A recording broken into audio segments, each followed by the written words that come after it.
Welcome to our very first What's New and Hip with Tarik and Rick live edition, featuring our newly crowned composer in residence, Tarik O'Regan, and of course our ever fabulous, incomparable music director, Richard Egarr.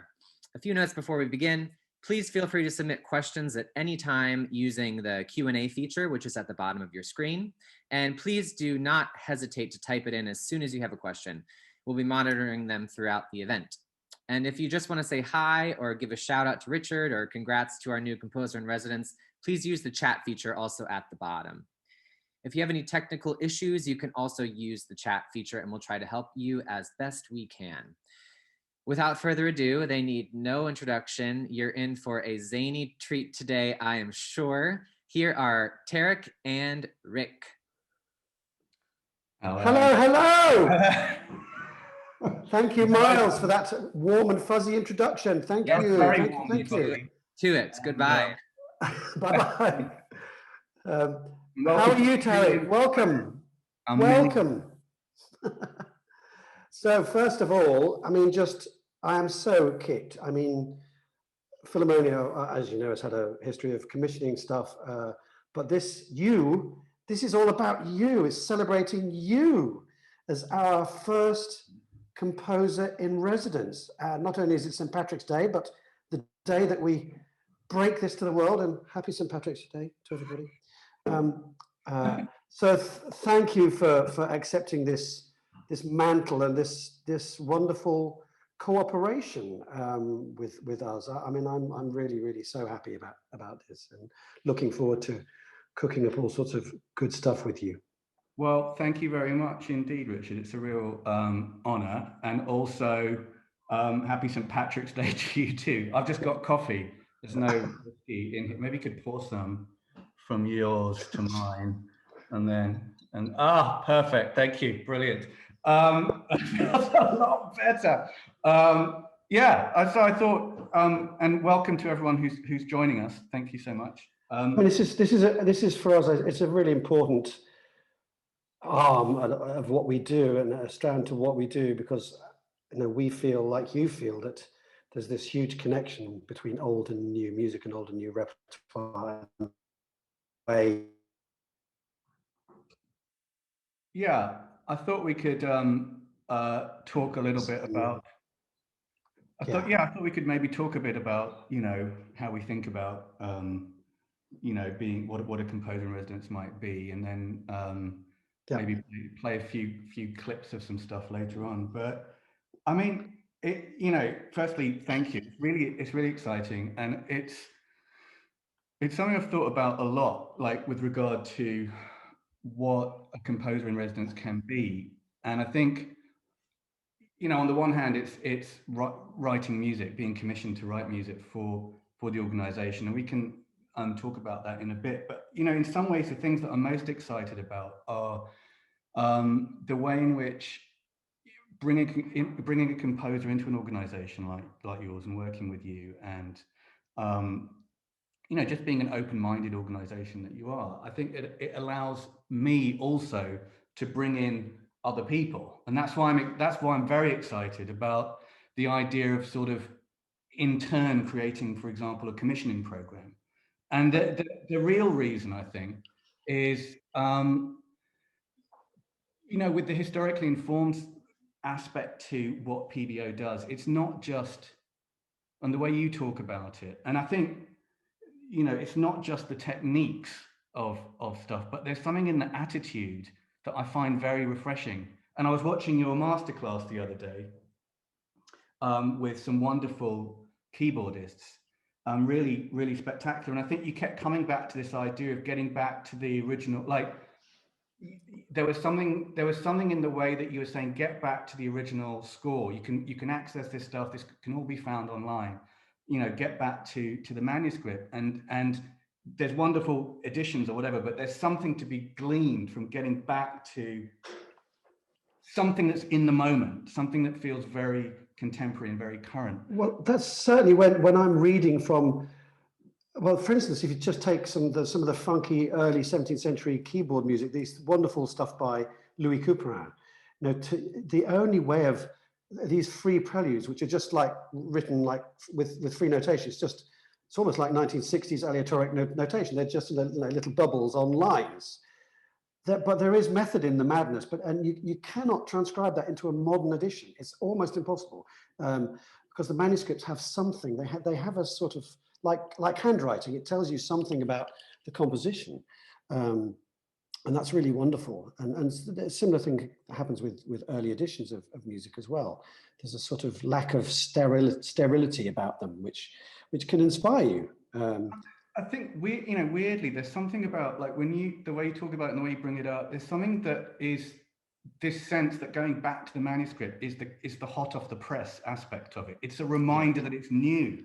Yeah. And when you get back to it, when you get back to the manuscript and you get away from the editions, it's a reminder that new music was always a part of the repertoire and fabric of what you might call the mainstream repertoire of a Baroque orchestra.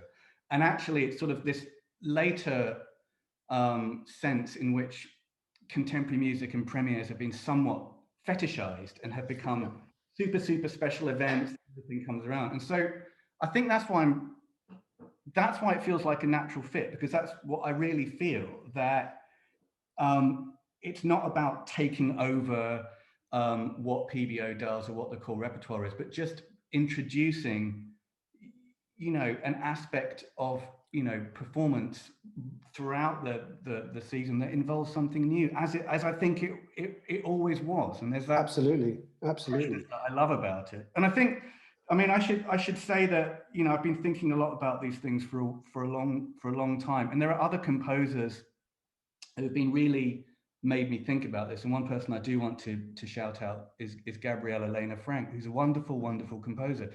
But she's really, I think, led the way in saying, if you as a composer are given the opportunity, such as you've given me, to be a composer in residence, there is this sense of spreading the love. Bring into the fold people that I have encountered, or that she's encountered through, and she runs this wonderful creative academy, for example. But bring into the fold people that you encounter as a composer. And one of the joys of being a composer is that I get to meet other composers, and there are many colleagues of mine of which I am a fan of their work. And so I think there's something about that I sort of am quite keen to work with you and work with the folks at PBO to start putting together a group of people we can also, bring in to work with. And then, Richard, you've frozen, but I think you're there. Oh, you're back? You're back. I'm back. I'm sorry, I froze. It must have been the whiskey. You could...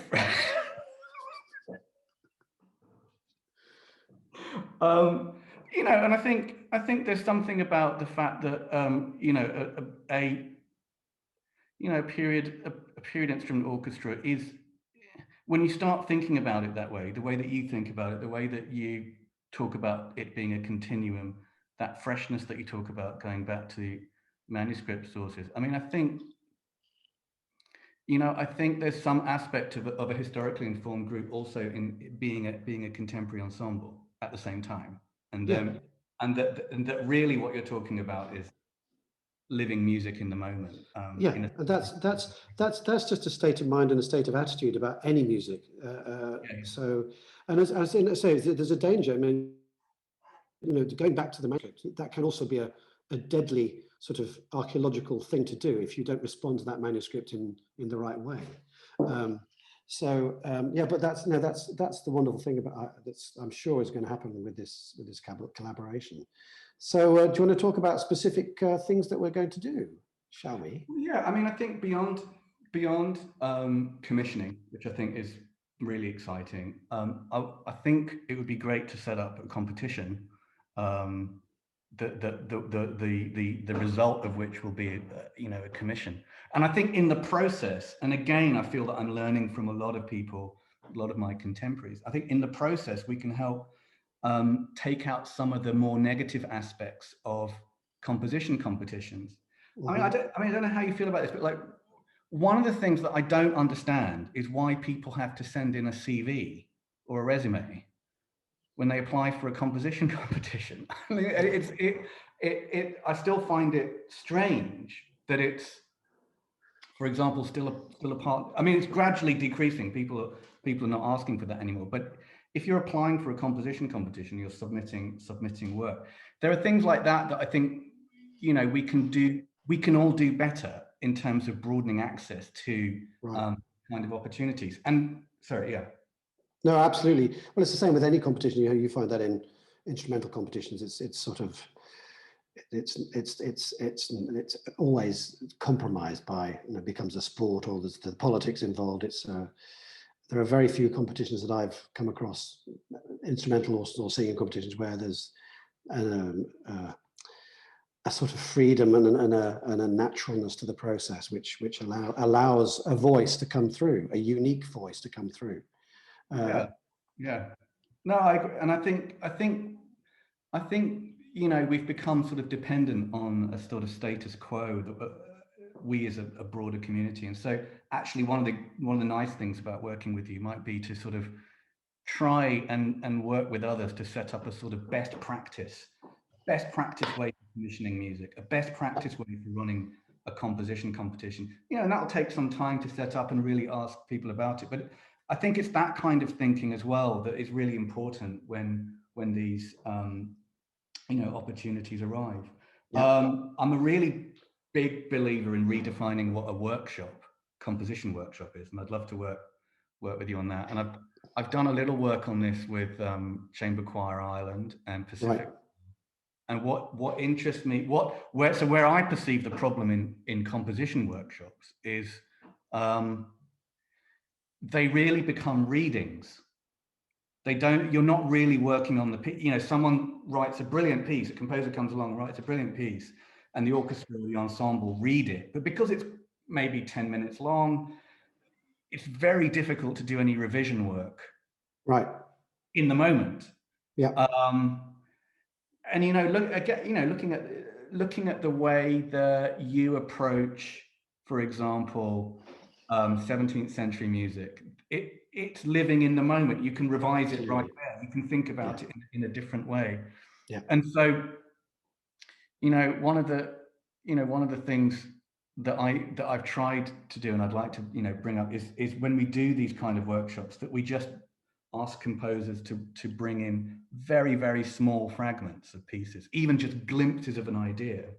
So it's possible to have a poet changing it, you know. Well, I think that's one of the things about historical performers generally, is that they're not afraid to sort of let it all hang out and try stuff and experiment with stuff. I mean, it's used to ornamentation, but just to experiment with musical ideas and run with different takes on them, as you say, particularly in 17th century music. I remember when I worked a lot with Andrew Manzi, we would play the same Pandolfi sonata, but it would be different every time, because there's so much that you can create in the moment that the composer leaves you able to work with. And that's one of the most exciting things about that repertoire. And I'm sure that, you know, that these kind of workshops where material is used and thrown around and played with, it would be so stimulating for young composers to see what that interaction, again, the interaction with the performers. Yeah, I think it's back to, and I suppose exactly, it's back to sort of unifying all the strands of what music making is, which is improvisation, it's performance, it's composing, and that, funnily enough, in, you know, going back 200 or 300 years, that's much more of the way it was. For the concept of being a musician, the idea of being a composer as an entirely separate field to, let's say, being a violinist is relatively recent. You know, I mean, so I think that's exciting. I think the idea of working with very small sketches is that the composer doesn't need to make the choice with regard to, well, I was thinking of writing it this way, but I was also thinking of writing it that way, and I didn't know which one to choose. Well, you can give us both. We can play them if they're 30 seconds long. Yeah.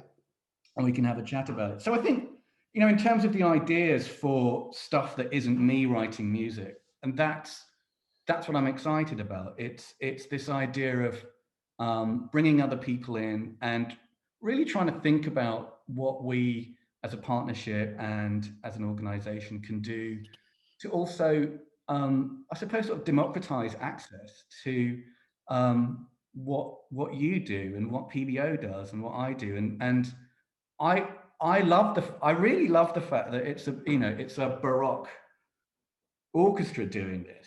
And so I'm just delighted, and we can have Irish whiskey occasionally.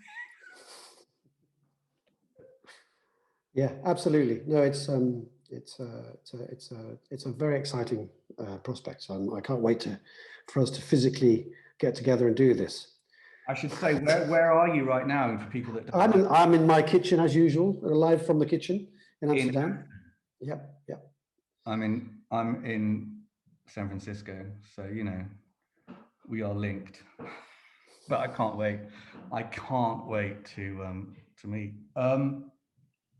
I suppose the other part of the residency is the sort of more traditional aspect of it, which is commissioning work. So I'll be with you for 3.5 years, and I think the sort of first half of it is beginning to think about these projects that we're talking about. I mean that's the other thing, is these things take time.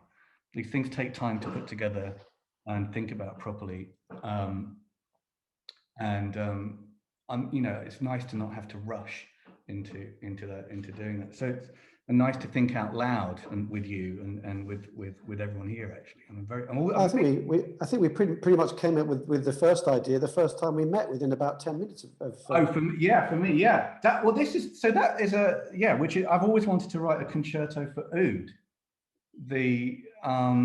And I think you're the only person, and your colleagues at PBO, that just immediately said yes. Well, I mean, I'm very aware of the the history of the instrument. I mean, the instruments that it fed directly into the lute. I mean, the word is almost the same. It has a family connection. So, and actually, I know that a good colleague and friend of mine, the Australian Chamber Orchestra, Richard, he's done some work with oud players as well. So I knew that modern orchestras have done that, but I just think it's such a natural progression from the oud to mix with a baroque orchestra. Do we have a photo of one and we can sort of chat? Yes, we do. And by the way, I'm truly heartbroken that your theme song music did not play at the very beginning. Zoom and I are having maybe we can have it at the end. We can have it at the end. Okay, we'll have outro music. Hopefully this works. So here we are. Yes. So obviously, I mean, for those, you can see, it's related, related to the oud, to the lute. I would say the big difference that's really worth thinking about and noticing is that the oud is a fretless instrument, unlike the lute, and that allows all kinds of sort of magic bending of notes, and the sort of hearing the sort of vibration on the note as it sort of dies out, and you just hear the friction on the string, is a sort of crucial part of lute playing, of oud playing. I've got a recording we can listen to. Right. The other key thing, if we can keep that photo up, is that they use the oud, and I think the lute is the same. It uses double unison. Depends on the kind of lute, but generally there are double strings, some of which are at the octave and some of which aren't. So, and the lute is that? On the lute, yeah, on the Renaissance lute, and the early Baroque lute. So the oud, I think they're normally unison, and you've got a single bass note, which is at the bottom of this photograph, and then you've got in the modernish tuning, you've got 5 courses of 2 unison strings, so you've got 11 in total. But I mean, yeah, the oud as a precursor to the lute is a fascinating story in its own right, and you'll see, some people call it the Arabic lute, but there are Turkish versions of the oud. There are Persian versions of the oud, where I think it's called the barbat. And you know, it's an instrument that certainly I'm very familiar with, not as a performer. Although this is going to be a very big excuse for me to go and get hold of one if I'm writing. I was actually going to ask you, when you're faced with something like this as a composer nowadays. I mean, Tellman, if he was to write an oud, he probably played the oud. He played pretty much everything, including the zither and the bass trombone and goodness knows what else. Do you have a process about how you go about looking at the instrument? Basically, you try and have a go. And I learned this with writing for the guitar. And I've learned it with various string instruments, which is that even if you cannot actually play the instrument yourself, it is very useful to understand when you're making something needlessly difficult, or when you suddenly find that something's actually quite easy to play. And of course, I have learned, not to dismiss my composition teachers, who are all wonderful, but I have learned more probably about composing overall in my lifetime from speaking to instrumentalists. Right.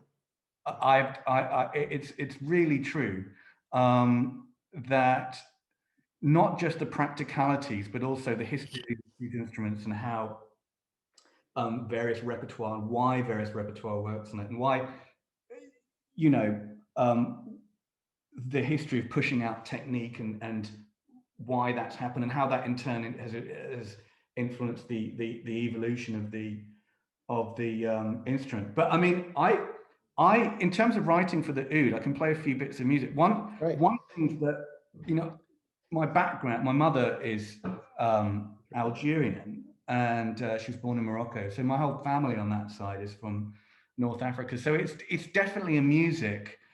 Of course, she was interested in rock music more. I mean, I remember my first record collection for her was more, you know, Led Zeppelin and The Who and things like that. But obviously, visiting that part of the world and spending a lot of time with my family in that part of the world, yeah. You know, I heard a lot of the and spent a lot of time around oud music. I remember as a child going to a hearing it and wanting to get a tape of oud music, and going to a local record store, which is in Rabat. These are tiny, Morocco, tiny little stores, right. filled with, you know, 500,000 cassette tapes. I remember walking in there, and it's like, what do you want to hear? I was like, I'd like music for oud, which is a bit it's a bit like going into a record shop now saying, I'd like the music with the drums, please. You know, and as you get older, I think, you know, you begin to look back on your own heritage. And so for the last few years, I have been influenced in the Arab side, the Tarik bit. We can get onto the O'Regan bit later, not to give St. Patrick his due. On the Arab side. And I started about 10 years ago, I really started getting interested in that side of it. So I can play you a little clip of something called Rye, which I wrote for the Britten Symphonia. And this is a recording actually in a bigger version, which I did for the BBC Symphony Orchestra. So this is the Halle Orchestra with Jamie Phillips. I'll just play you a couple of minutes of this.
was. So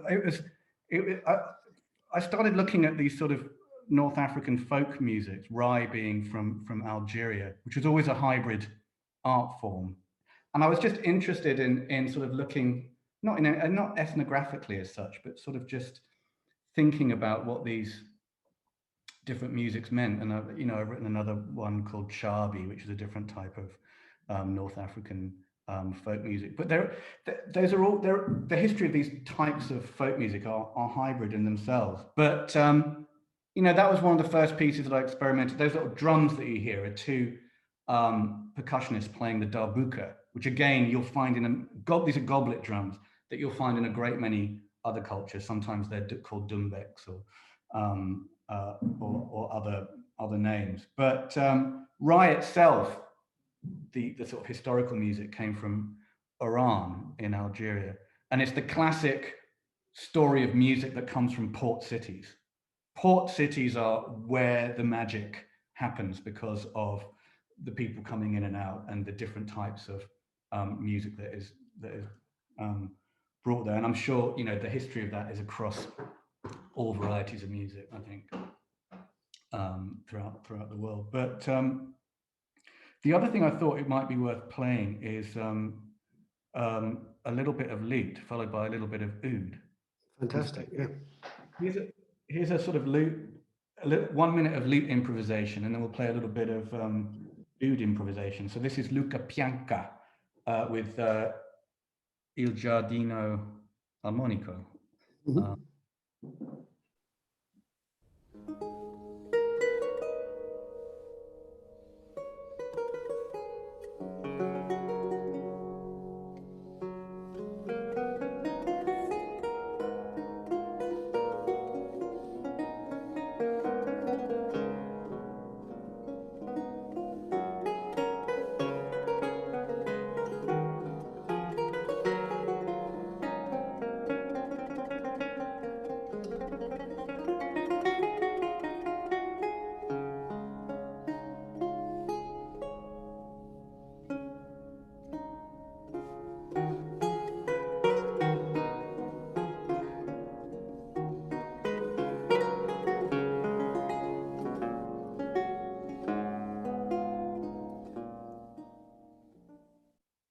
And here's the oud, is an improvisation.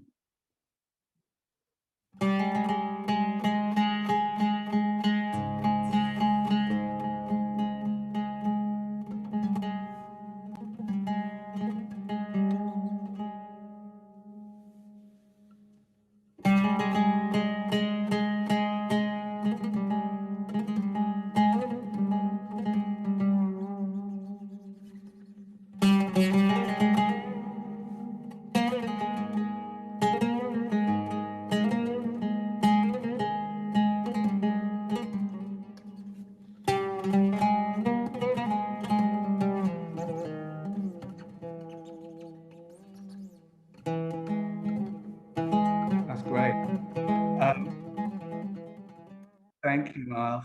And so that's Omar Bashir performing, who's the son of one of the great oud players, Munir Bashir.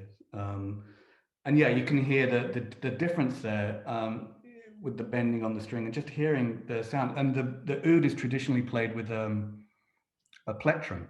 Yeah. I think it's called a risha, which I think the lute isn't these days, but I suspect it was at one point.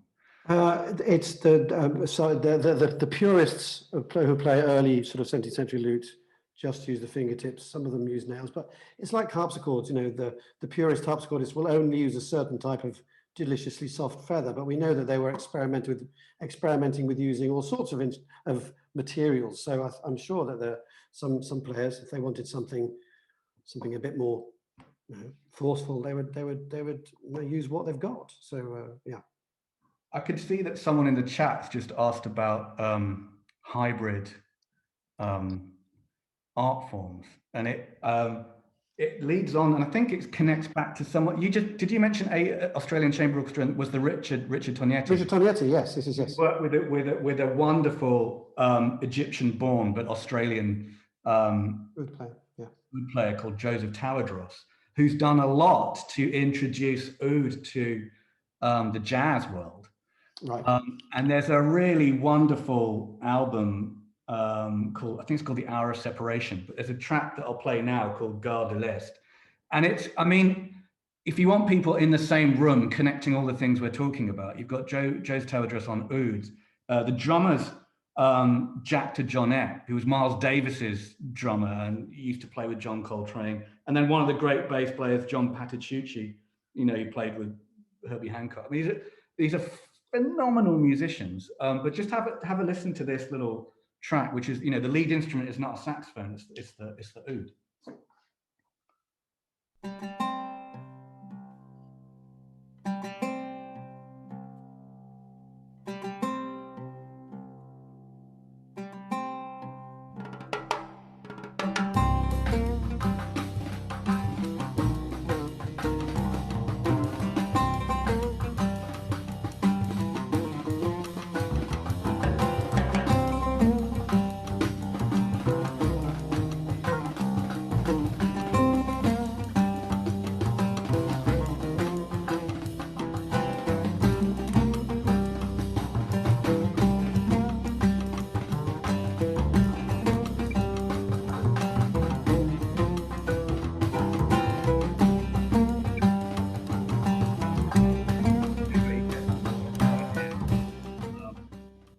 Just a phenomenal bunch of music. But I'm excited to explore all this with you, Richard. I'm like, it feels like a wonderful playground, really. You have to, the magic unmute button needs to be pressed.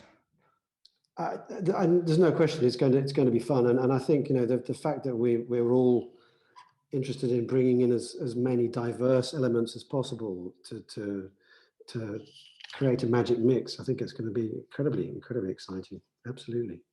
Yeah, and I know that, you know, PBA's done a lot, or, you know, has already done. I think one thing I want to say, you know, is PBA's obviously worked with living composers like Caroline Shaw and Jake Heggie, and there are, you know, similarly there are other people working in the Baroque field who are thinking this way. So I think we can all learn from each other. I was just watching the countertenor Reginald Mobley, who I think goes by with his Bach to bebop stuff, where he's singing Sarah Vaughan, and it's just, I love that, and I love you know, saying here and now that you know, a shout out to him and what he's doing. And so I think there's a very nice way to connect with a lot of people who are thinking this. Absolutely.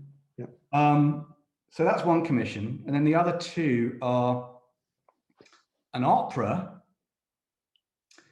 which we can talk in somewhat secretive terms about. But it's jolly exciting. It's jolly exciting, everyone. It really is.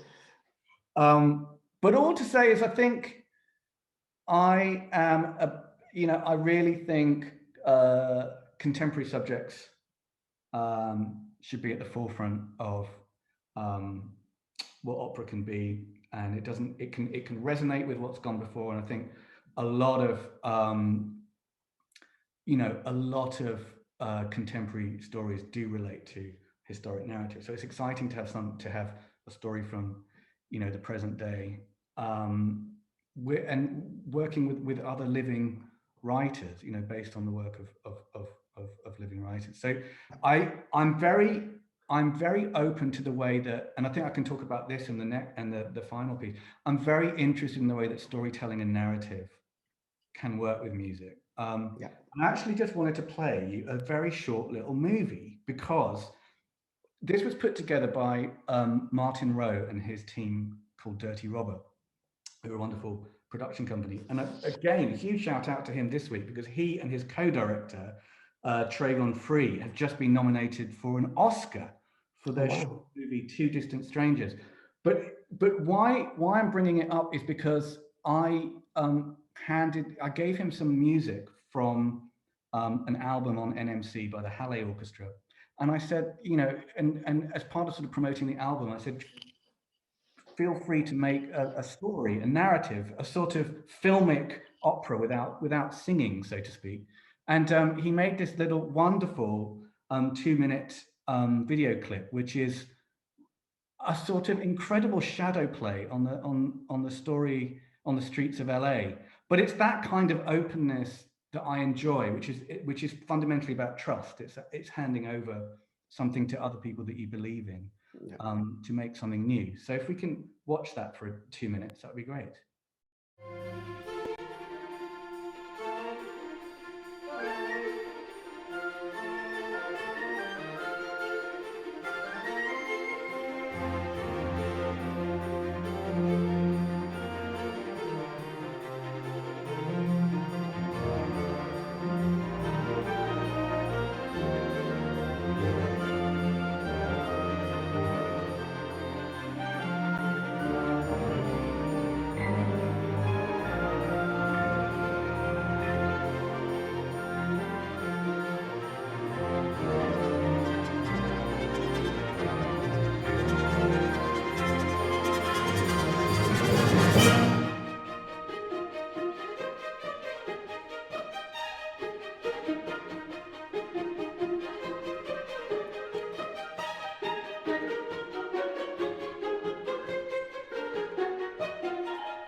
Again, that was Jamie Phillips conducting. So, you know, it's stuff like that I just think there are so many people that you meet in your life doing amazing things that you can work with in new ways and different ways.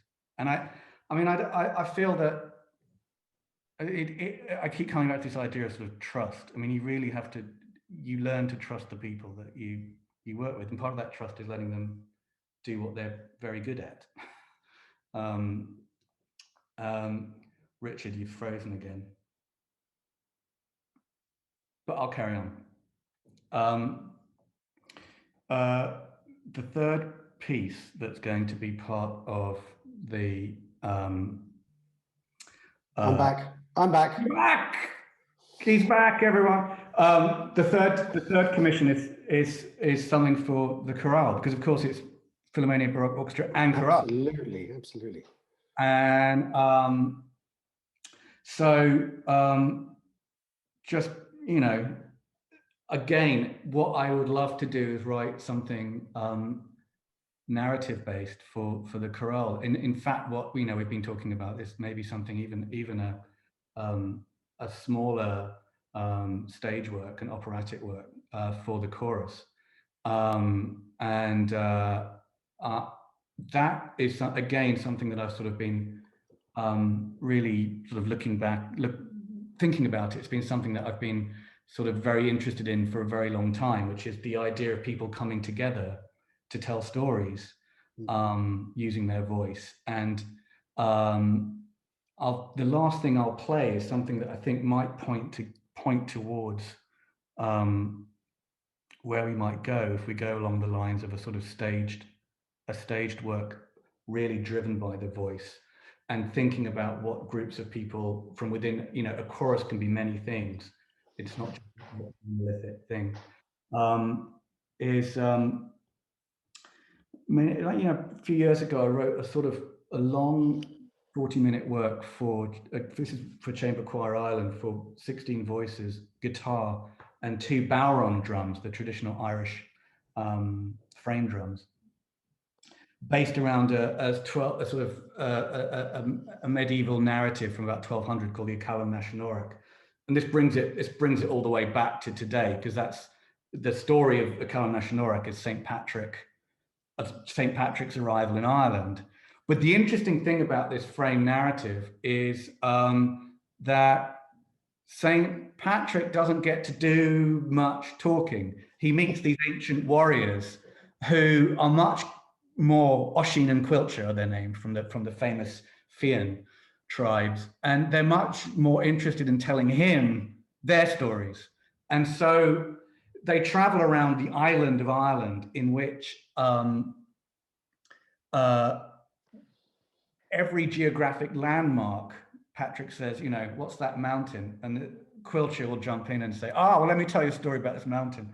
And it becomes a narrative map of the island. So I wrote the piece for it, and I just want to play something at the end, because the storytelling sort of comes together at the very end of it all, which is that Patrick has a sort of breakdown, in a sense. He says, what am I going to do with all these stories?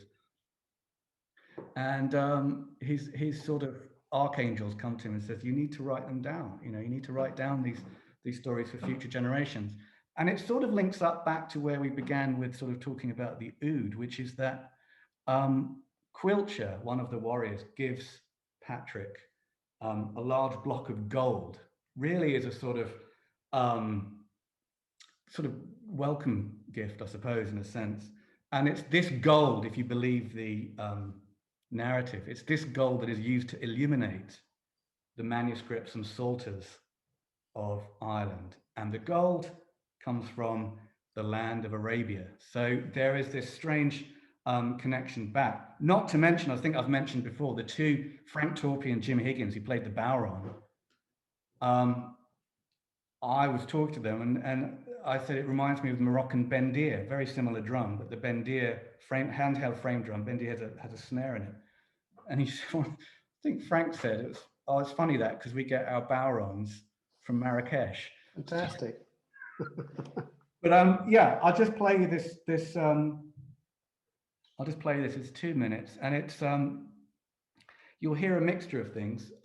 You'll hear a paternoster, which is Patrick saying the Our Father, and you'll hear the narrative of the story progressing in the background, and it's driven by the guitar. And I think that's the sort of last clip I've got, and then we're happy to take any questions, I think. So it's called Fian Paternoster.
there we are. So that's the O'Regan bit. That's fantastic. Can I just say, I mean, it's funny. I mean, we share this sort of funny history together that we've sort of followed each other around the places and never came into contact until last year. And my first introduction to your music was that CD, which Rabina Young gave me. Wow. Just as it was being produced. So that's another sort of one of these little bits of circling around that we've been doing. And what I love, and I'm sure that people have heard, that those that haven't heard any of your music until now, maybe, what your music has is a freshness, a directness, and a sense of improvisation, which is just so wonderful to feel in music, whether it's contemporary music or any music. So, congratulations! Thank you so much, Tarik. It's fantastic to have you with us, and I'm looking forward to making our single from the opera together. Oh, yes, we will. With me on Fender Rhodes, and you can sing with your pretty bad singer voice, as you've just described yourself. My voice is thank you. And yeah. Miles, do we have any questions or stuff? He's back. Hi there, and just like clockwork, there has been banging outside my house. So I apologize if my dog starts yelping or if you hear lots of banging and bonging in the background. Tarik, again, huge congratulations. We are so happy to have met you, to have connected with you, and we're just so looking forward to what these next 3.5 years will hold. So thank you so much, both now and in advance, for all the great work you'll do for our organization. Yeah, we do have a few questions. We do have, let's see, Lisa. Hi, Tarik. When I played in the Contemporary Minded Del Sol Quartet, we worked with Gabriella Lena Frank on Legends and Andean Walkabout prior to our performances.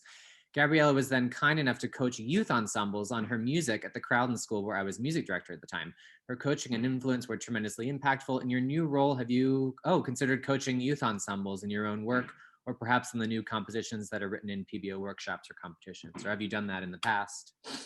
I've definitely done that in the past, and will always make time for the youngest people who are interested, or bringing, I think, increasingly being more active in bringing what we do to the youngest people. And I think, I don't know, I suspect it's the same in the performing world, but as a composer, the great irony of life is, as you get better at composing, you get the better and better performers of your work. And the irony is, you need the best performers when you begin. That's when you need the very best performances of your work, because you need to know when it's not working, why it's not working. You need to know what's your mistake and what's the performance mistake.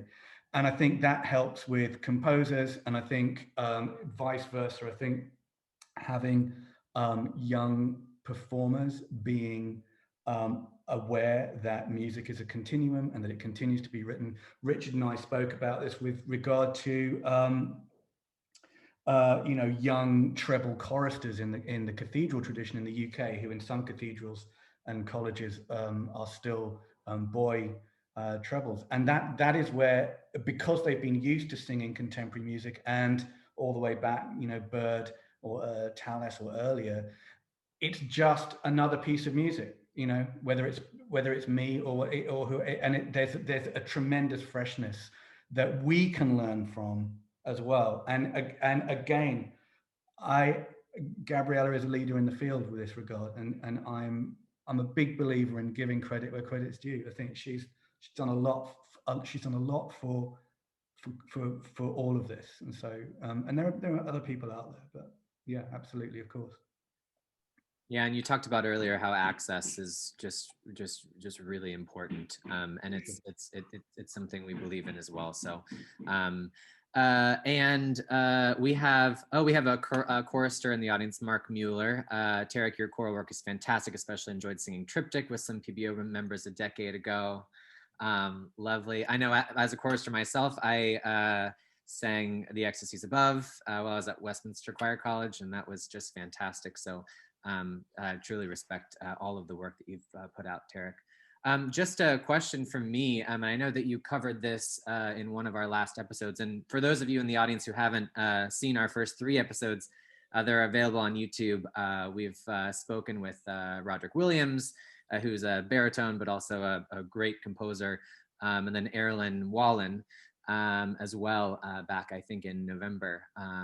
But we did cover, you know, Tarik, as a composer, your work kind of, the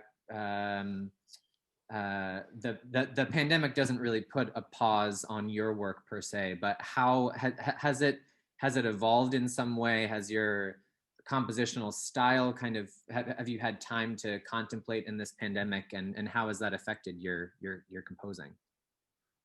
I mean, it's very odd, which is that, yes, fundamentally, I've got commissions to be getting on with, and indeed, many new commissions coming in, not least of all PBO. So I'm very aware of my privilege with regard to that, and being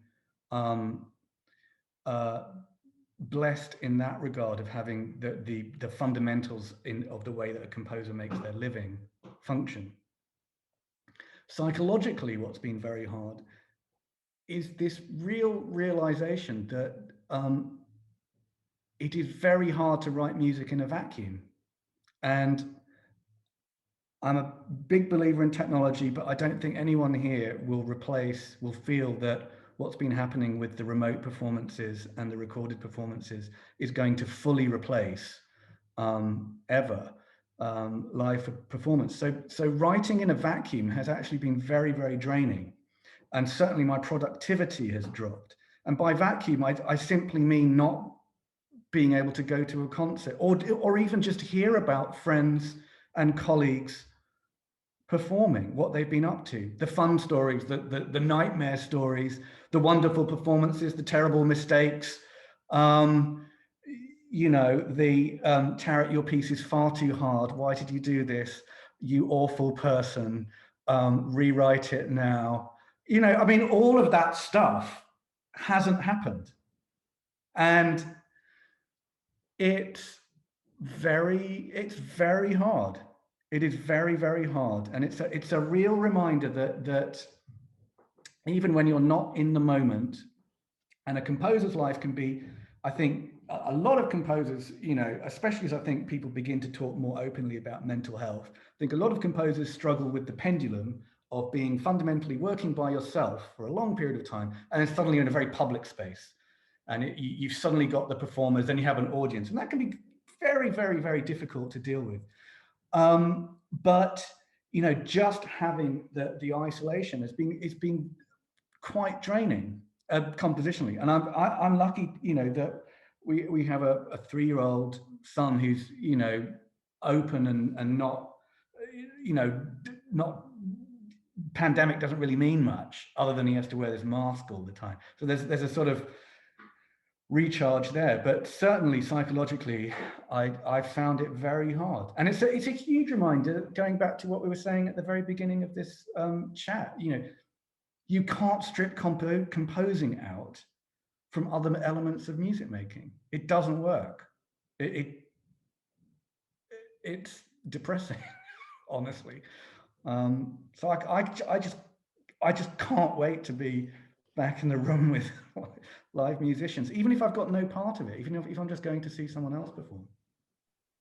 Indeed, there are so many symbiotic relationships in the world of art and music, and in particular, and yeah, I certainly cannot wait as well. And now that drilling is apparently happening outside, I have no idea what they're doing.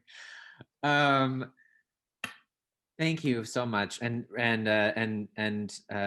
your connection with Richard has been, it's been a joy to just watch your relationship really flourish in a very short period of time, and with a pandemic in the mix. It's been a really, really fantastic.